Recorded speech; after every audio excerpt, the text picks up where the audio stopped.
Sunday special ఏంటని అనుకుంటున్నారా? ఇవాళ అయితే మామూలుగా భోజనానికి వెళ్ళాలి. కాకపోతే ఏంటంటే నాకు కొంచెం కుదరక నేను వెళ్ళలేదు. సరే మోహన ఒక్కదే ఉందని ఇంకా నేనే ఉండిపోయా. చాలా వర్కులు గట్టా ఉన్నాయి అని కొత్త బుక్స్ కట్టించారు అని ఏం చెప్తే బాగుండే కోడిగుడ్డు ఇవన్నీ అని ఆలోచించి కొత్తగా ట్రై చేయాలని కోడిగుడ్లు పొంగనాల మసాలా కర్రీ అండ్ పులుసు అనమాట. సరే అని ముందు కోడిగుడ్లకి మనం అట్లు కలుపుకున్నట్టు ఉప్పు కారం మసాలా కొంచెం అల్లం పేస్టు పసుపు కారం అన్నీ వేసుకుని ఎగ్గులు కొట్టుకొని పక్కన పెట్టుకుని ఉన్న ఉల్లిపాయలు కూడా కటింగ్ గట్టిగా చేశాను. ఎందుకంటే కొంచెం నేను 2 రకాలు చేస్తున్నాను. పులుసు పెడుతున్నాను, మసాలా కర్రీ పెడుతున్నాను. నాకు పులుసు అంటే ఇష్టం.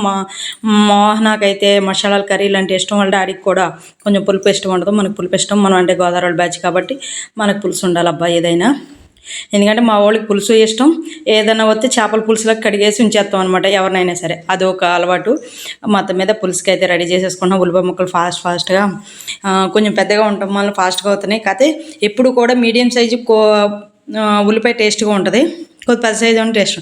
ఇక మన గుంట పొంగనాలు తీసుకుని చక్కగా మన గుంటల్లో అయితే మన కోడిగుడ్డు మొత్తం పోసుకున్నాం.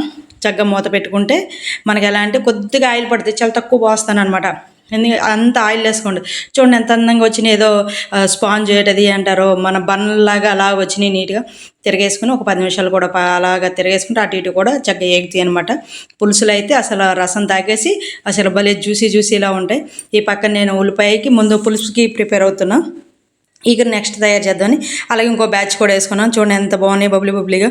మా ఉల్లిపాయ ముక్కలు అయితే మగ్గిపోయినాయి. ఉప్పు కారం పసుపు అన్నీ వేసుకుని ఒక తిప్పుతున్నా. కారం అంటే పెద్ద స్పైసీ ఆల్రెడీ మన ఎగ్లో అన్ని మసాలాలతో సహా అన్నీ వేసాం కాబట్టి ఇందులో పెద్ద ఏమీ ఎక్కలేదు. పులుసు సరిపడగా వేయచ్చు. ఇంకా అంతగానే ఎక్కువైతే బాగా ఉప్పగా ఉన్నట్టు అనిపిస్తుంది ముక్క. అందుకని నేను కొంచెం లైట్గానే వేసాను అన్నీని.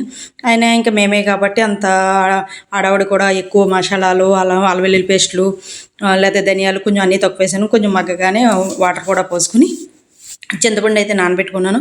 చింతపండు రసం కూడా వేసుకున్నామంటే అసలు పులుసు సూపర్ అంటే సూపర్. ఒక 10 నిమిషాలు మగ్గాక నేను అయితే తీసుకుని చింతపండు పులుసులో కొంచెం అల్లం వెల్లుల్లి పేస్ట్ వేసాను అనమాట. కొంచెం ఫ్లేవర్ బాగుంటుంది కదా మసాలా ఏంటంటే చేపల పులుసు టేస్ట్లో వస్తుందని ఇందులో పులుసు కూడా పోసేసుకుని మనం వేపుకున్నాయి సగం పులుసులోకి వేసాను, సగం ఎగురు గుంచుకున్నాను అనమాట. చూసాను కొంచెం బబ్లీగా ఉన్నాయేమో పులుసులోకి వేసుకున్నాను, కొంచెం నైసీగా ఉన్నాయేమో కర్రీగా.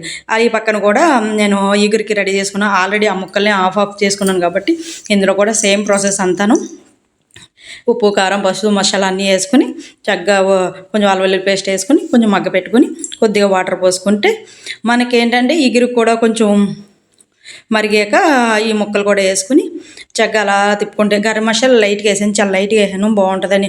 నాకేంటంటే నా ఫేవరెట్ కొత్తిమీర లేకుండా పోయింది. అసలు మన కొత్తిమీర లేకపోతే అసలు ఏ కూరలు అదో రకంగా ఉంటుంది. సూపర్ అంటే సూపర్. ఫ్లేవర్ మాత్రం ఎరగ తీసేసింది. అసలు ఏంటంటారు ముద్దకొక ముక్క అన్నట్టు ముద్దకొక పొంగడం అన్నట్టు చక్కగా ముద్దకి అండి. ఫైనల్గా అయితే ఇలాగ 2 వదిలి టేస్టింగ్ గట్రా అయితే సూపర్ అంటే సూపర్ ఉంది. నాకైతే బాగా పులుసుము జ్యూసీలా ఉంది, ఎగురము అసలు చాలా బాగుంది. అలా రోటీ కానీ దేనికైనా సూపర్ అంటే సూపర్ ఉంది. టేస్టింగ్ వచ్చి మోహన తర్వాత షార్ట్లో చెప్పింది. వీడియో కానీ నచ్చితే లైక్ చేయండి, షేర్ చేయండి, సబ్స్క్రైబ్ చేయండి. మంచి ఒక వీడియోతో మళ్ళీ కలుద్దాం. Thank you so much. Like చేయడం మాత్రం మర్చిపోకుండా ఇంకో కొంచెం మందికి మన వీడియో ప్రమోట్ చేయడం